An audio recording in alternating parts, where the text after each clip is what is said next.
Cuando tenía 7 años, en la sección de clásicos de una de esas páginas de juegos flash conocida como minijuegos.com, me encontré con la demo del juego original de Doom. A pesar de sus gráficos desactualizados y los controles arcaicos, la violencia, extrema para sus límites, el diseño de los monstruos y el ambiente solitario, laberíntico y a veces claustrofóbico fascinaron mi joven mente, incansable buscadora de nuevas sensaciones y entretenimientos. Me vicié a ese juego, tanto o más que Dostoyevsky con la roleta o David Foster Wallace con la televisión, y no tardé mucho en pasarme la demo, que solo consistía en el primer episodio. Con ganas de más me puse a bucear en la sección de clásicos de la página, buscando juegos similares. Así me topé con demos de otros juegazos como Hexen y Heretic, y jugados y rejugados hasta el cansancio, luego de un tiempo di con otro videojuego también similar a Doom, demasiado similar: Quake. La historia y las mecánicas eran casi iguales, pero la ambientación tenía como novedad ser gótica y sombría, y me llamó mucho la atención el diseño de las armas y los enemigos. También tenía su ventaja los gráficos de aspecto más modernos. Nunca llegué a terminar su demo, además de que algo tenía el juego que me incomodaba. No sé si sería el ambiente decadente y de tonalidades sepia y verde, que me deprimía más que aterraba, o los ruidos que hacían algunos monstruos. Luego aprendí a emular juegos de Play 1 y Super Nintendo y me olvidé de Doom y Quake. A los 16 recordé Doom. Descargué el juego completo junto con Hexen y Heretic, pero debo admitir que nunca llegué a terminar Doom. Mientras que Hexen y Heretic me los pasé completos, con cada nivel explorado de cabo a rabo. Con ganas de más recordé el Quake y corrí a descargarlo. Di todo de mí para pasármelo. Ni Balzac escribiendo 15 horas al día hubiera alcanzado el nivel de esfuerzo y concentración que tuve yo para matar a cada enemigo que me encontraba, saltar los puentes rotos, los pozos con púas en su fondo, correr entre las aguas tóxicas y esquivar los dardos que disparaban las paredes que tenía cada esquina del juego. Y si bien llegué más allá de lo que pude lograr siendo más joven, al igual que con Doom, no pude terminarlo. Al menos no de forma justa, porque luego aprendí los códigos para activar la inmortalidad y me la pasaba explorando y matando enemigos con calma. El juego ya no me daba esa sensación incómoda que tenía cuando lo probé por primera vez, y la ambientación seguía gustándome. Interesado por conocer su lore, me puse a buscar información en internet. De esa forma me enteré que el jefe final, aquel pulpo blanco de bocas sangrantes llamado Shub-Niggurath, era una deidad ficticia de algo llamado los mitos de Cthulhu, un ciclo literario del escritor estadounidense H.P. Lovecraft. Lo que más me llamó la atención de la obra de Lovecraft no fue esa cosmovisión pesimista y misántropa, antiantropocéntrica. Hay una inclinación en mí que siempre me ha mantenido alejado de considerar en serio cualquier filosofía o pensamiento de ese tipo.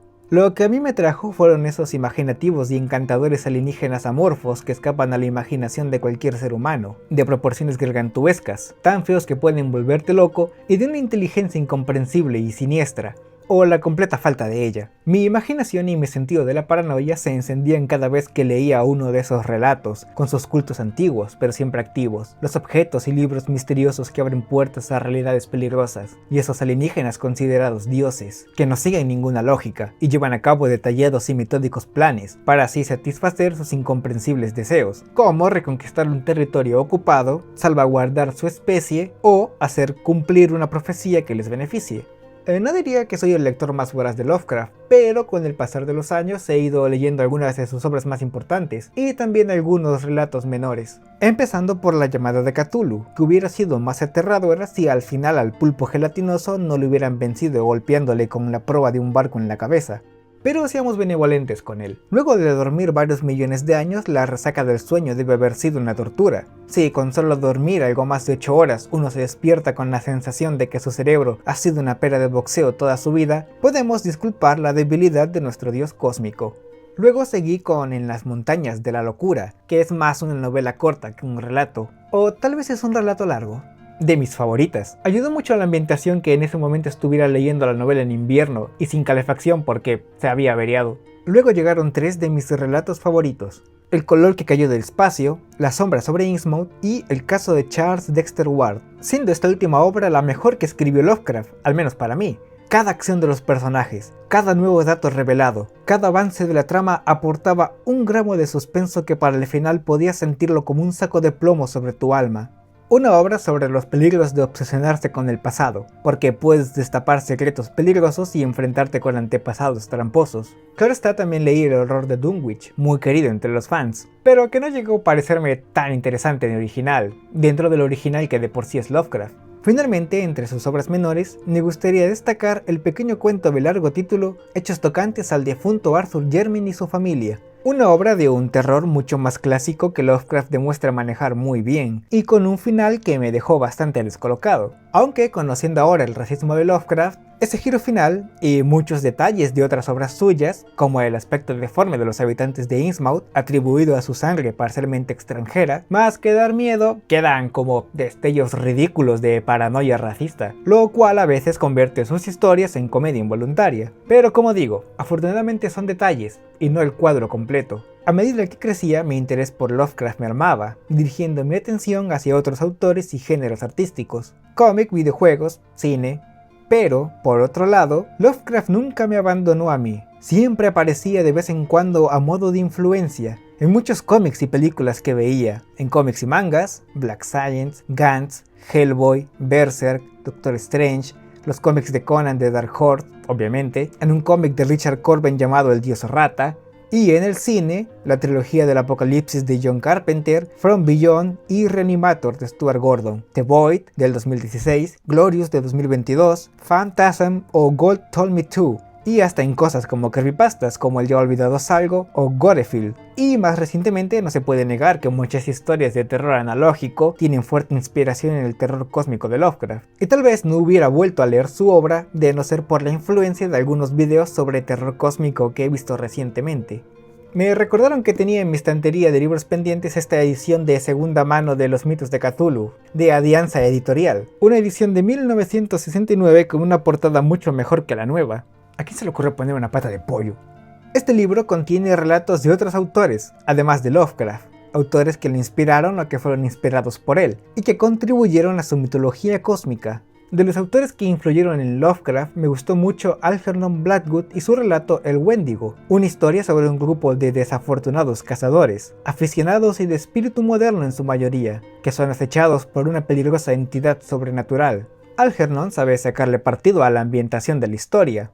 Un helado bosque en las regiones más alejadas de Canadá, atravesado por corrientes de viento que se confunden con susurros, de vez en cuando un desolado paraje que, al atravesarlo, es imposible no sentir el peso de unos ojos que vigilan, y como única compañía, rectos árboles que en la noche se retuercen, tras los cuales aguarda el mal.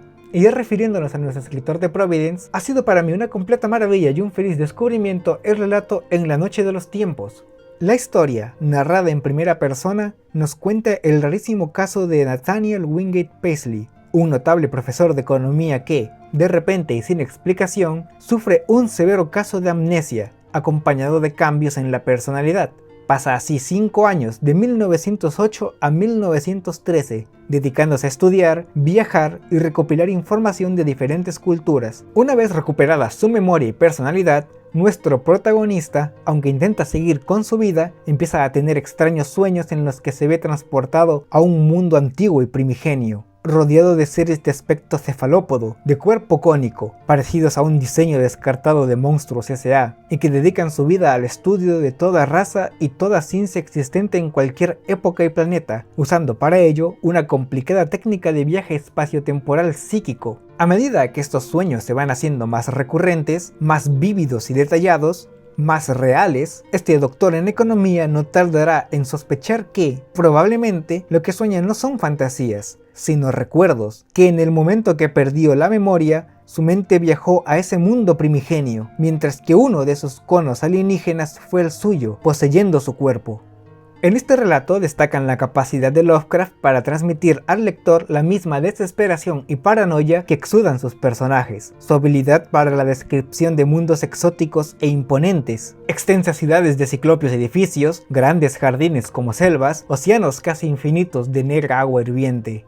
Y principalmente esa tendencia a solo sugerir cierta información, a no revelar todos los detalles, porque serían demasiado perturbadores tanto para el protagonista como para el lector, dando únicamente la información justa para que uno pueda imaginarse un aproximado de lo que quiere dar a entender y sentir un escalofrío con ello. Si tuviera que reprocharle algo sería que el clímax se extiende demasiado. Lovecraft pierde un poco el tiempo describiendo el lugar de la acción con demasiado detalle, cuando se trata de un lugar ya conocido por el lector y el protagonista. Y también pasa unos buenos ratos remarcando la opresiva atmósfera una y otra vez, como si se hubiera olvidado que ya la había establecido de forma bastante clara unos párrafos antes. No tendría problema si la revelación final fuera algo sorprendente, pero con Lovecraft suele ser fácil adivinar cuál va a ser el giro a media carrera, y esta no fue la excepción. Pero por sobre todas las cosas, hay dos temas dentro de este relato que me parecieron sumamente interesantes y que constituyen parte fundamental del suspenso y el terror de la obra: el intercambio de mentes entre dos seres biológicamente diferentes y la tendencia a no aceptar hechos que nos pueden resultar inverosímiles. El intercambio de mentes no es un concepto original. Ya Arthur Conan Doyle había escrito un relato llamado El gran experimento de Camelot en 1885, 51 años antes que En la noche de los tiempos. Y 3 años antes que Doyle, Thomas Anstey Guthrie publicó la novela Vice Versa, A Lesson to Fathers, cuya trama consiste en un padre y un hijo cambiando de cuerpos. Pero, como decía Stendhal, solo en los detalles hay originalidad, mientras que en las obras antes mencionadas el intercambio ocurre entre seres iguales, excepto por la edad, y en entornos conocidos, Lovecraft eleva la apuesta haciendo que su protagonista intercambie cuerpo con un ser de otra especie, una especie desconocida por el hombre y de una época muy antigua, de cuando la Tierra era tan solo una veinteañera con sueños tan brillantes como el sol, y que al igual que este se apagarán con el tiempo. El protagonista se enfrenta así a una situación doblemente hostil. Está atrapado en un cuerpo extraño, en medio de una sociedad extraña. Biológicamente, esto suscita preguntas que pueden dejar a uno con insomnio por 3 días, mínimo. Una mente acostumbrada a determinada estructura cerebral, ¿cómo se verá afectada al ser introducida en otra totalmente diferente? Si mi mente fuera traspasada a la de una anciana con Alzheimer, se asumiría en un torrente de confusiones y lagunas mentales debido a la falta de neuronas con las que razonar correctamente, por lo que, al regresar a mi cuerpo, nada me asegura que no vaya a quedar con secuelas de algún tipo. Como mínimo pasaría unos días viviendo en el mismo estado infantil que sabe dejar el Alzheimer a los que lo padecen, hasta volver a habituarme a usar mi cerebro, que hasta donde sé está en buenas condiciones, si lo comparamos con el de una anciana con demencia senil. Y el tema no se restringe solo al cerebro. Estamos acostumbrados a pensar en cuerpos con 2 brazos y manos de 5 dedos. ¿Cambiaría en algo nuestro razonamiento si tuviéramos 8 tentáculos? Tal vez con el doble de extremidades podamos alcanzar el tan anhelado multitasking. O también podríamos procrastinar de 5 formas diferentes a la vez. Con un tentáculo voy pasando TikToks, con otro me llevo panecillos a la boca, con el tercero busco algún video en YouTube para tener de fondo, con el cuarto y el quinto reordeno mi cuarto para fingir productividad. ¿Y qué hay de los 3 últimos tentáculos?, preguntará alguien. Pues bueno, no harían nada porque algo hay que descansar. Ya hemos visto cómo el aspecto biológico de la trama puede llevarnos por caminos laberínticos de difícil solución. El aspecto social plantea problemas de igual complejidad. Imagínense estar ahí, en un mundo más cercano al brote psicótico de un desgraciado turista norteamericano con ínfulas de místico al que no le ha sentado bien la ayahuasca que a cualquier lunes.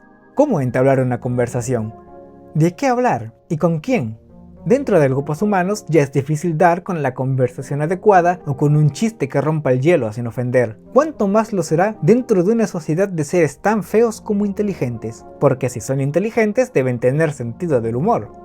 Uno podría creer que al ser tan listos, al pasar toda la vida, o más bien toda la eternidad, recolectando todo tipo de conocimiento, preferirían un humor muy intelectual, que se reirían únicamente con chistes que consistan en referencias oscuras y eruditas, o de temas específicos y complejos, como aquel chiste del litio y el berilio. Señor Litio, ¿qué le pasa que lo veo muy compungido? Una desgracia, señor Berilio, que he perdido un electrón y no sé ni cómo. Pero no se preocupe, hombre, hay que ser positivos. Pero yo creo que lo anteriormente dicho es en mayor medida un estereotipo. T.S. Eliot era un gran admirador de Groucho Marx, con el que llegó a cartearse, y hasta cenaron una vez. A Wittgenstein le gustaban las novelas de P.G. Wodehouse, y a Einstein las películas de Chaplin. Verdad es que estas obras no son vulgares y están llenas de ingenio, pero sin duda están muy lejos del estereotipo antes mencionado. Y si se lee ¿Está usted de broma, señor Feynman?, libro de anécdotas del Premio Nobel de Física y colaborador del Proyecto Manhattan, Richard Feynman, uno podrá observar que su sentido del humor dista de ser complejo, aun cuando varios de los temas mencionados en el libro lo sean. De todos modos, en cualquier sociedad intelectual existen los pretenciosos, por lo que sería primordial identificarlos y alejarse de ellos cuanto fuere posible. Otro grupo con el que podríamos encontrarnos serían los pesimistas, estos tal vez en mayor abundancia, ya que como dice el Eclesiastés, porque en la mucha sabiduría hay mucha pesadumbre, y quien añade ciencia añade dolor. Y siendo que esta raza Lovecraftiana ha dedicado toda su vida a la recolección y estudio de toda la ciencia vida y por haber, seguramente es una raza muy deprimida. Platicar con ellos sería muy instructivo, sin duda, pero también muy patético, en caso de que nuestro interlocutor sea uno de esos que aprovecha toda conversación para dejar salir sus quejas y lamentaciones, o un Dr. House de imitación sin gracia ni ingenio. El segundo tema presente en el relato, la tendencia a negar hechos que nos pueden resultar inverosímiles, aun cuando hemos sido testigos de ellos o tenemos pruebas sólidas de su veracidad, es el más cercano a nuestra experiencia cotidiana. El protagonista hace un gran esfuerzo para evadir el hecho completamente real de haber sido intercambiado mentalmente a través del tiempo y el espacio por un ser de otra especie, solo porque suena absurdo. Busca otras explicaciones, lógicas, sí, pero también que lo consuelen y le hagan sentir seguro de su realidad, porque explicaciones lógicas hay de todo tipo, pero no todas nos dicen lo que queremos escuchar, y cuando nos enfrentamos a hechos que representan un contrasentido a todo lo que creíamos hasta el momento, somos capaces de aferrarnos a cualquier argumento lógico y razonable que reafirme nuestras creencias, por muy absurdo que sea. No necesitamos contactar con extraterrestres para que nuestra realidad cambie. En la vida diaria, los pequeños sucesos pueden sentirse como grandes catástrofes. ¿Quién no ha visto a un amigo dar miles de explicaciones al ver un video de su novia saliendo de un hotel con otro hombre? Hasta que se desarma y la realidad de los hechos le golpea como un camión conducido por un señor hasta arriba de metilfenidato y altamente estresado que se lanza contra unos ciclistas pendencieros. Toda una vida construida alrededor de una persona, todo un futuro que se desvanece. Y así hay muchos otros ejemplos. Alguien descubre que su hermana todo este tiempo ha sido su madre, otro que su amigo de toda la vida era un actor pagado por sus padres. Hay casos de hijos que, luego de media vida permaneciendo encerrados en casa, escapan y se llevan la sorpresa de que el mundo no es una distopía inmoral y corrupta como sus padres se lo habían contado, al menos no tanto como para justificar un encierro contra su voluntad. Los padres suelen decir alguna que otra mentira para no tener que explicarles a sus hijos verdades incómodas o dolorosas, pensando en que podrán hacerlo más adelante, o si es posible, nunca. Mas la verdad es como un dentista. Tarde o temprano te encontrarás sentado sobre su silla, listo para una purga de mentiras, y cuanto más tarde es peor. Aparte de las falsedades que nos cuentan, también ocurre que debido a información a medias, datos mal recogidos o mal interpretados, se forman en nosotros ciertas opiniones que con el tiempo deban ser corregidas. Y seguramente llegará un día en que haya que corregir la corrección. Nada nos puede asegurar que la nueva información no esté incompleta o distorsionada. Otras veces habrá que defender una postura ante cualquier contraargumento, dudar de los datos hasta ser corroborados, hasta detectar las posibles falacias. Y si no tenemos la habilidad o el tiempo para semejante tarea, seguir el consejo de Sir Thomas Browne, aplazar la duda hasta que tengamos un juicio mejor asentado y la razón más madura, y el tiempo disponible. Yo mismo he seguido este consejo, y luego de unos años he sacado en claro la importancia de poner en orden nuestras prioridades, porque, seamos honestos, nadie es perfecto, la vida es corta y nuestra atención limitada. No podemos estar constantemente poniendo a prueba todo lo que se nos presente. En algún momento vamos a tener que bajar la guardia. Eso es inevitable, pero podemos escoger en qué. Habrá temas en los que querremos estar bien informados, otros en los que deberemos aplicar el consejo de Browne y dejarlos para después, y con los demás ni siquiera haremos el esfuerzo de saber si son verdaderos o no.